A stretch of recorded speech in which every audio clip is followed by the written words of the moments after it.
Agora é lei. A partir de agosto de 2014, todos os governos municipais serão obrigados a ter local apropriado para os resíduos sólidos. Quem não tiver, vai ter que dar adeus às verbas federais. O Rio em Foco está no ar.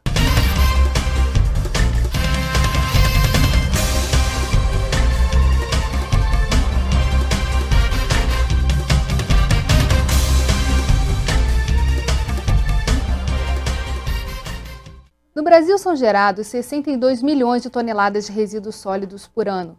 Só 55 milhões e meio são coletados. E esses resíduos coletados quase sempre não têm destinação adequada. É sobre isso que eu converso hoje com Osmar Oliveira Filho, coordenador de resíduos sólidos da Secretaria Estadual de Meio Ambiente do Rio de Janeiro, e com João Eustáquio, presidente da Associação Nacional de Órgãos Municipais do Meio Ambiente, a ANAMA. O Fórum Permanente de Desenvolvimento Estratégico do Estado lançou no Rio de Janeiro, em parceria com a ABRELP, Associação Brasileira de Empresas de Limpeza Pública e Resíduos Especiais, o Manual de Boas Práticas no Planejamento dos Resíduos Sólidos. O lançamento foi no plenário da Alerj. Dados da Associação Brasileira das Empresas de Limpeza Pública e Resíduos Especiais, organizadora do manual, indicam que 91% dos municípios brasileiros não têm planejamento para a gestão do lixo. O estudo aponta ainda que os municípios estão preocupados em resolver o problema de forma pontual e não de maneira integrada, levando em consideração questões técnicas, sociais, econômicas e políticas. Para que seja sustentável, o manual aponta que a gestão integrada de resíduos sólidos deve considerar 3 elementos: saúde pública, proteção ambiental e gestão de recursos. Esse plano é a estratégia do município de como lidar com os resíduos sólidos. Então, é justamente a receita de bolo que o município vai aplicar no longo prazo para resolver os seus problemas. É preciso uma fase de mobilização social, uma fase de diagnóstico da situação municipal, uma fase justamente de implementação do plano e, por fim, o monitoramento para que tudo dê certo. De acordo com o superintendente de políticas de saneamento da Secretaria do Ambiente, o Estado já está fazendo um planejamento que tem como primeira meta encerrar os lixões até 2014. O plano vai priorizar também a inclusão social de catadores de lixo através de programas de reciclagem. Victor Sveibel disse ainda que o Estado criou um consórcio público de gestão de resíduos sólidos da Baixada Fluminense, com investimentos de 28 milhões de reais. Eu entendo que é importante que os municípios também conversem entre si e trabalhem nessa perspectiva que nós apresentamos aqui da visão consorciada do gerenciamento dos resíduos sólidos, já que os municípios sozinhos também não conseguem escala para gerenciar os resíduos, para comercializar, etc. Nessa linha, a nossa estratégia é o trabalho com consórcios intermunicipais. O Estado do Rio já tem 8 consórcios intermunicipais e temos que reforçar a gestão municipal dos resíduos sólidos. O manual, sem dúvida, é um instrumento importante e que auxilia. Qual o primeiro passo para que esse plano de gestão dos resíduos sólidos seja eficiente? É o engajamento dos municípios, né? Então, os municípios eles vão ter que estar imbuídos no sentido de fazer valer a legislação que tem que ser aplicada, o fim do lixão, o lixão zero em 2014, que é a previsão do Programa Nacional de Saneamento. Como está esse engajamento? Esse engajamento está crescendo bastante, porque a ANAMA tem um papel da interlocução, né, entre os entes federados, né, os estados, o município e o governo federal. E a ANAMA, a gente vem desenvolvendo já há muito tempo um trabalho, principalmente aqui no estado do Rio de Janeiro, né, a ANAMA é a nível nacional, nós temos aqui a nossa sede também no município do Rio de Janeiro. Hoje nós temos, dos 92 municípios, 43 já possuem o Sistema Municipal de Gestão Ambiental, e isso confere aos municípios toda a responsabilidade, né, do licenciamento e da gestão de todas as atividades potencialmente poluidoras no interior dos limites do município. E com isso, os municípios eles já vão ficando aptos a atender a demanda dessa política do lixão zero. A gestão dos resíduos sólidos é um papel dos municípios, mas muitos argumentam que sozinhos não conseguiriam fazer isso. Como é que tem sido a participação do Estado do Rio de Janeiro nesse processo? A participação do Estado do Rio de Janeiro se dá através do momento em que, sentindo a necessidade de se adequar à Política Nacional de Resíduos, a 12.350, os municípios, como a gente não pode deixar de visualizar, são, na sua grande maioria no estado do Rio de Janeiro e no país, de pequeno e médio porte. Nossos municípios, nós temos municípios com 6 mil habitantes, nós temos municípios com 50 mil. Então, um arranjo tem que ser montado para que gere uma economia de escala e que seja atrativo para que possa ser montado um sistema que, unificando os municípios de forma regional, nós possamos ter uma destinação mais eficiente, mais adequada. Se formos buscar dados históricos, hoje em dia a gente já pode se considerar quase que um estado à frente do resto dos outros entes federativos estaduais. Por quê? Nós tínhamos 76 municípios dispondo em lixões em 2007. Eram, na realidade, em 2003, 81. Teve uma pequena queda. Hoje em dia, nós só temos 19, em 2013. São 68 municípios que já dispõem de aterros sanitários. É óbvio que essa proposição de acabar com os lixões não veio de uma hora para outra. Isso vem sendo discutido durante muitos anos, tanto na Câmara dos Deputados, como aqui na própria Assembleia Legislativa do Estado. O que ocorre é que, com o passo dado com a regulamentação da Política Nacional de Resíduos, houve a necessidade de todo mundo se enquadrar. Como o Estado, desde 2003, já possui uma lei, que é a 4191, que foi promulgada por essa casa, na época, então, o deputado Carlos Min, que era um dos parlamentares aqui, e hoje ele é secretário de Estado, ele ajudou a confecção dessa lei, o João participou também da elaboração da mesma, visando o quê? Visando, já naquela época nós já tínhamos num dos seus artigos dizendo que os municípios tinham que acabar em período de 3, 4 anos os seus lixões e passar a dispor em locais efetivamente licenciados. É o custo o principal problema na verdade, o principal entrave para o avanço dessa política de resíduos sólidos? Também, o custo ele entra como uma parte, mas eu acho que a maior questão é você ter os arranjos regionais, como o Osmar muito bem falou. A questão do arranjo regional é você fazer o aterro funcionar de forma consorciada, viabilizando assim a questão do custo. Por exemplo, mas uma dúvida que sempre surgiu a respeito dos consórcios era justamente a manutenção deles pós-eleições. Então, o fato do Estado recentemente ter entrado como partícipe desse processo de consórcio fortalece essa política? Fortalece, claro. A gente não pode deixar de pensar que os consórcios montados, eles estão sendo montados à luz da Lei Nacional de Consórcios. Então, é óbvio que, como toda política de desenvolvimento, ela não pode ser pensada a curto prazo, ela é pensada a longo prazo.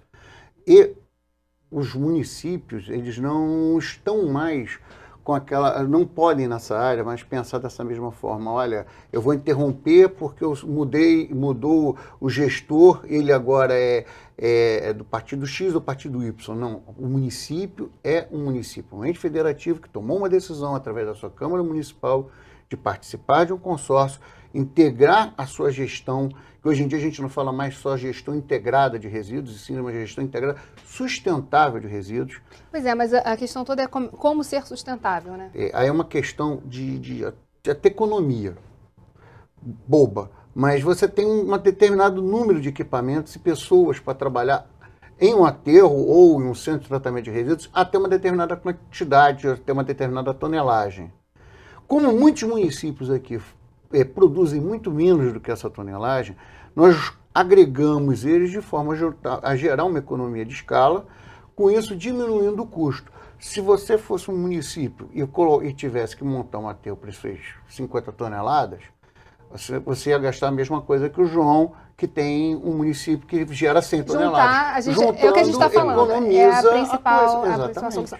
Daqui a pouco a gente vai saber como os municípios estão se preparando para a nova realidade. É só um instante. Rio em Foco aqui, política e economia caminham juntas.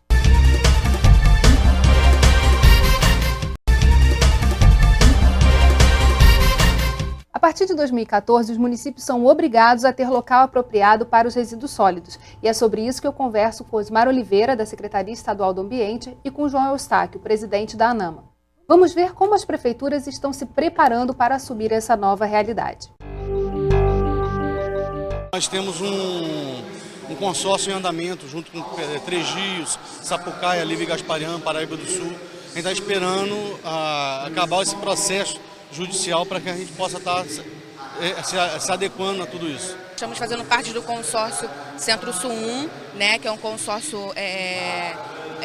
entre municípios, Paracambi, que é o município sede, Japeri, Queimados, Paulo de Fronteira e Mendes. Hoje o município não conta ainda com o plano de gerenciamento integrado de resíduos sólidos, que já foi até aprovado pela CEIVAP para a elaboração desse plano, que os órgãos federais não financiam projetos sem o plano de resíduos, sem o plano integrado de resíduos sólidos. Acredito que no meado desse ano já está pronto, vai ser montado. E esse ano também a gente vai estar realizando no município o seminário de resíduos sólidos, né? Até para a Conferência Nacional de Resíduos Sólidos. Petrópolis, ele possui um aterro controlado, ou seja, ele não é um lixão, ele é selado, ele tem o seu lixo hospitalar incinerado, ele tem o chorume, são 70 mil litros dia, tratado numa estação de tratamento de esgoto da Águas do Imperador, ou seja, captação de águas pluviais. O nosso aterro não é lixão, é aterro controlado. Estamos efetivando, consolidando o consórcio que vai abranger 5 municípios: Petrópolis, Três Rios, Paraíba do Sul, Areal e Levi Gasparian. Esses 5 municípios, dos quais o maior produtor de lixo doméstico é Petrópolis, vai compor esse consórcio. É uma dificuldade muito grande dos municípios se adequarem a essas novas regras. Por quê? A gente começou falando de custo, falou do potencial dos consórcios. O que eu vejo que é importante é a coisa da internalização. Não é? O município, o corpo técnico do município, ele internalizar essas iniciativas. Então a gente vê o seguinte: os municípios que passaram a fazer parte de uma consolidação do seu sistema municipal de meio ambiente, eles começam a ter técnicos capacitados para gerirem as necessidades de gestão ambiental do município, independentemente de qual prefeito que entre. Lógico. O que o senhor está falando é dos municípios passarem a ter secretarias de meio ambiente. Perfeito. E também de poderem fazer o licenciamento em pequena escala, quer dizer, começar a ganhar autonomia nesse processo. E uma vez que eles já atingem esse grau, eles começam também a ter a responsabilidade em função dos compromissos que eles vão ter que assumir na questão da regionalização e dos consórcios, né, das operações consorciadas, para você destinar adequadamente o lixo. Agora, como são escolhidos esses locais que vão ser polos, então, desses aterros? Isso aí parte de uma forma, de uma logística, né, que é pensado em, primeiramente, a questão do centro de massa, para você ter uma economia de escala na questão do transporte. Você também escolher uma área que, do ponto de vista ambiental, ela seja mais factível, né? Você não tem um afloramento de lençol freático, você não possa gerar tanta poluição. Eu prefiro até dizer, desculpa, João, que é menos impactante. Exatamente. Porque quase toda a área hoje em dia, pelo processo de licenciamento ambiental, tem sido cada vez mais rígido e cada vez necessariamente mais rígido, é a menos impactante. A gente faz uma análise de 3, 4 áreas, faz aquela escolha antes mesmo da própria licença prévia, que geralmente se pede fazer isso. E isso envolve a participação dos municípios, que passam também a entender que aquela área vai ser uma área mediana, vamos dizer, em termos de distância de deslocamento, porque o que também afeta muito o custo da disposição final adequada do lixo é o transporte, não é? Você fazer o transporte no município e levar para um outro município. Em relação à resistência da população com esses aterros sanitários, há um trabalho também de explicar por que aquele município foi escolhido? Durante todo um processo de escolha da área, geralmente isso não é definido apenas por técnicos do governo do estado, e sim junto a técnicos dos municípios. As associações de moradores, as comunidades, elas são envolvidas quando se detecta uma área que seja apropriada. O que ocorre é que, por processo legal, essas áreas têm que ser, essas comunidades, além de serem ouvidas antes, também têm que ser ouvidas quando, no caso, for um EIA-RIMA, durante a sua audiência pública. O mais importante é que, infelizmente, a gente ainda tem um estigma de chamar o aterro sanitário ou centro de tratamento de resíduos de lixão, de vazadouro. É muito comum você ver isso acontecendo não apenas na população, como às vezes até na própria mídia, às vezes ela se equivoca e, mas o lixão de seropédica, seropédica é um aterro de alto nível. Quantos consórcios já em funcionamento no estado? 19. Nós temos 19 consórcios em funcionamento, a meta é atingir 27 consórcios até 2014. E outra coisa, questão importante dessa questão da internalização e da discussão, independente até do processo que envolve avaliação de impacto ambiental, com a apresentação de estudo de impacto ambiental, audiências públicas, é porque quando os municípios estão bem constituídos no seu sistema municipal de meio ambiente, eles têm um Conselho Municipal de Meio Ambiente. E esse Conselho Municipal de Meio Ambiente, ele também agrega representantes da população local. Então, quer dizer, quando um assunto desse, que envolve a política ambiental do município, é colocado, ele também tem que ser colocado a esses conselhos municipais de meio ambiente. Mas com a desativação de alguns lixões, a gente também vê um grande passivo aí em termos de catadores que viviam nesses lixões, da coleta do lixo reciclável, e hoje está havendo uma política de tentar adaptar essa mão de obra para trabalhar junto nos aterros sanitários. Eu vou citar o exemplo de Gramacho. Você tinha o cadastro feito pela Conlurb, você tinha o cadastro da Prefeitura de Caxias, você tinha o cadastro da Prefeitura do Rio de Janeiro, E muitas vezes esses cadastros não batiam nas pessoas. Você tinha um número X em um, Y em outro. E por conta disso, havia, principalmente para os órgãos de assistência social, uma grande dificuldade em determinar a quantidade, ao ponto de, na época, o João deve lembrar disso, ter se fechado com as associações de catadores de Gramacho para que eles pudessem auxiliar e ninguém ficar de fora na hora vamos chamar assim, do repasse que ia haver para um acordo que houve de uma parte dos direitos da venda do gás do aterro para a Reduc. É um problema quando você fecha um vazadouro que possui catador, a existência de catadores, não porque o catador é um problema, mas pela sua relocação social. Muitos não têm ou nunca tiveram nenhuma oportunidade, então não têm uma outra formação, nunca atuaram em outra coisa. Então, vários não têm documentos. Então você tem que fazer todo um trabalho com a associação, com a serviço social, com os outros órgãos. E que lá atrás, no processo, para poder incluí-los socialmente e aí depois fazer... Que muitos municípios não o fazem. O grande problema todo é esse. Como eles não o fazem, isso quando você vem... Não, agora vamos ter um aterro sanitário, um centro de tratamento de resíduos para essa região. Vamos começar a fechar os lixões.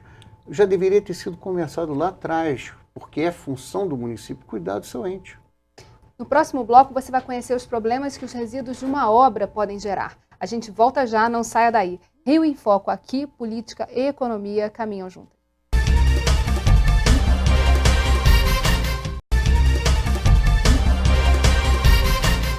O que fazer com aquele entulho que sobrou da obra que você fez em casa? Os resíduos de obra são problemas tanto para moradores quanto para gestores públicos. A solução para o entulho, primeiro, passa pela destinação adequada. A partir da destinação adequada, você tem o beneficiamento desse entulho, que é a reciclagem dele. E a reciclagem, naturalmente, nós temos um problema que é o escoamento dessa reciclagem. Então, há uma necessidade, uma carência de uma atenção maior dos governos em função da bitributação que existe desses resíduos, perfeito? E, naturalmente, a falta de escoamento. O agregado natural, ele paga de ICMS 12%. O agregado reciclado paga 19%. Para se beneficiar o entulho, paga-se mais caro do que se para tirar da rocha. Isso cria um certo desestímulo para que as empresas se estruturem para reciclar ou para beneficiar o entulho. A Conlurb tem um processo de coleta desses resíduos de obra.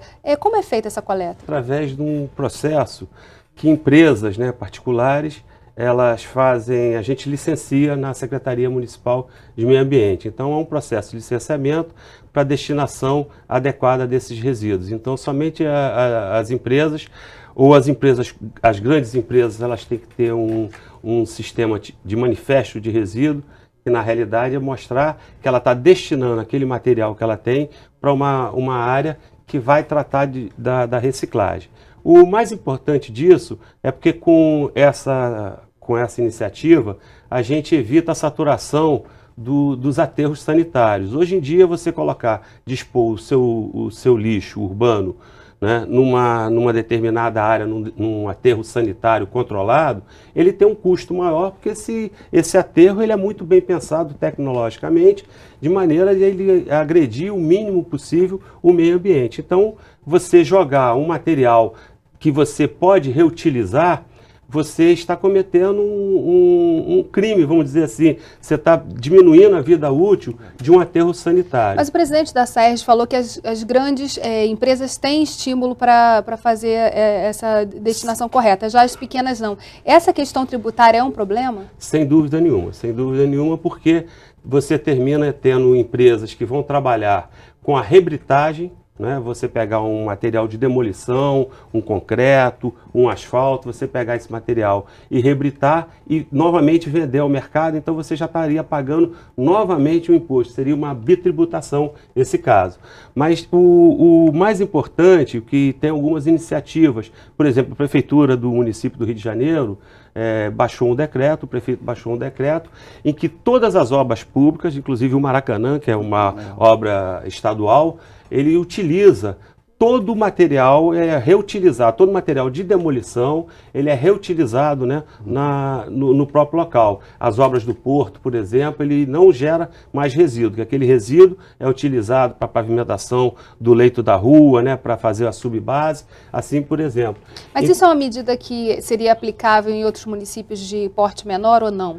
Olha, isso é uma ideia, porque o mais importante é você fazer com que o lixo não vire lixo. Hoje em dia a gente vê uma latinha de cerveja, você joga uma latinha de cerveja no chão, você não pode considerar aquilo um lixo, porque imediatamente vai vir alguém pegar aquela latinha porque ela tem um valor agregado. Você juntando o número de latinhas, você consegue colocar no mercado. O Brasil, ele é o campeão no ranking aí de reciclagem de embalagens de alumínio. Mas por que a gente não consegue, assim? Porque a gente está falando de aterros sanitários como uma primeira fase. A gente teria outras tantas tecnologias que poderiam ser utilizadas na gestão de resíduos sólidos, mas sempre se bate na questão do preço, né? É muito caro você adotar essas novas tecnologias. O consórcio poderia baratear. Sim, poderia baratear, mas... por que é tão difícil reciclar? Por que é tão difícil incluir aí nos consórcios, etc., a coleta seletiva e a gestão desse... Olha só, a nível dos consórcios, entre as obrigações que têm os municípios a cumprir, está a implantação da coleta seletiva, seja ela solidária, ou seja, dentro dos órgãos estaduais e dentro dos órgãos municipais, e dentro dos grandes geradores possíveis dentro do município. A Secretaria de Estado do Ambiente tem feito, junto com o INEA, junto com os municípios, um apoio, principalmente para os pequenos municípios, para que essas políticas sejam adotadas sem infringir ou causar perda aos catadores, tentando aproveitá-los como mão de obra, otimizando a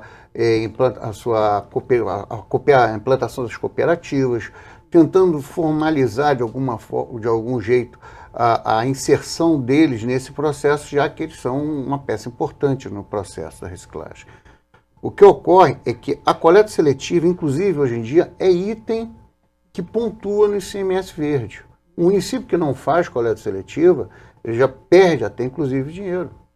Então, há um apoio, inclusive um incentivo financeiro dado pelo governo do Estado, através do ICMS verde, para que eles se implementem.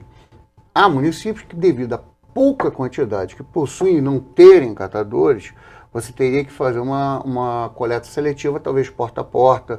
Mas o Rio de Janeiro, por exemplo, é um município que tem escala e ainda assim tem dificuldade de implantar, né?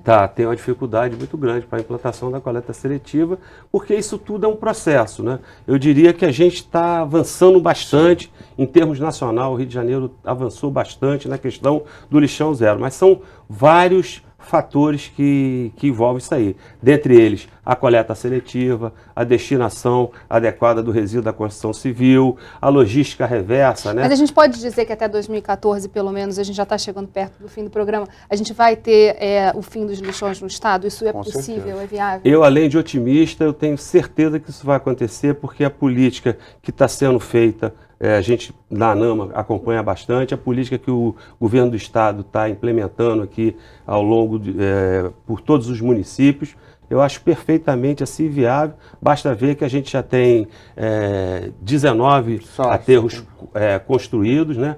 Temos a previsão de 27, e isso aí a gente vai conseguir tranquilamente. A LERJ criou uma comissão para fiscalizar o cumprimento da lei dos resíduos sólidos e está focando principalmente nessa questão dos catadores, né, da inserção social deles e como isso está ocorrendo nos municípios. Eu queria que os senhores só comentassem rapidamente isso para a gente fechar o programa, a importância de ter uma comissão, desse processo ser fiscalizado e ter a participação social também. É fundamental a participação da LERJ, sem dúvida nenhuma. E essa questão dos catadores, da inserção dos catadores, eles deixam de ser catadores e passam a ser os recicladores, eles passam a ser pessoas com a cidadania reconhecida, deixam de ser aquela imagem, né, do catador, daquele cara perdido no meio do lixo, porque, se Deus quiser, nós não vamos ter mais esse monte de lixo aí para o pessoal ficar catando. Nós vamos ter os aterros controlados, vamos ter os centros de separação de lixo para poder a gente fazer a reciclagem, poder destinar os papéis de cada material que é retirado do lixo e ter uma destinação adequada e que isso aí se reverta, né, em insumos sociais e econômicos para quem trabalha com isso. Eu vou ser muito sincero, a participação da LERJ é importantíssima. Por quê? Porque todo o cunho técnico que a Secretaria pode dar, ou social, que o governo, o Poder Executivo pode dar, tem que vir acompanhado dos outros poderes. A presença do Legislativo é importantíssima também, porque daqui saem as leis que nós temos que cumprir, e o Executivo tem que fazer cumprir essas leis. Então, assistir e ver os deputados participarem efetivamente de todas as ações, auxiliarem ao Executivo nessa fiscalização, é fundamental e importantíssimo para a sociedade. Infelizmente, nosso programa está chegando ao fim. Obrigada, João Eustáquio, obrigada, Osmar, e obrigada a você que ficou com a gente até agora. O Rio em Foco é o programa do Fórum Permanente de Desenvolvimento Estratégico do Estado. Para acompanhar os nossos debates, acesse a nossa página na internet ou as nossas redes sociais. Você também pode assistir esse programa no site www.rioemfoco.rj.gov.br ou pelo www.tvalerj.tv. TV Alerj, o canal do povo fluminense. Até a próxima.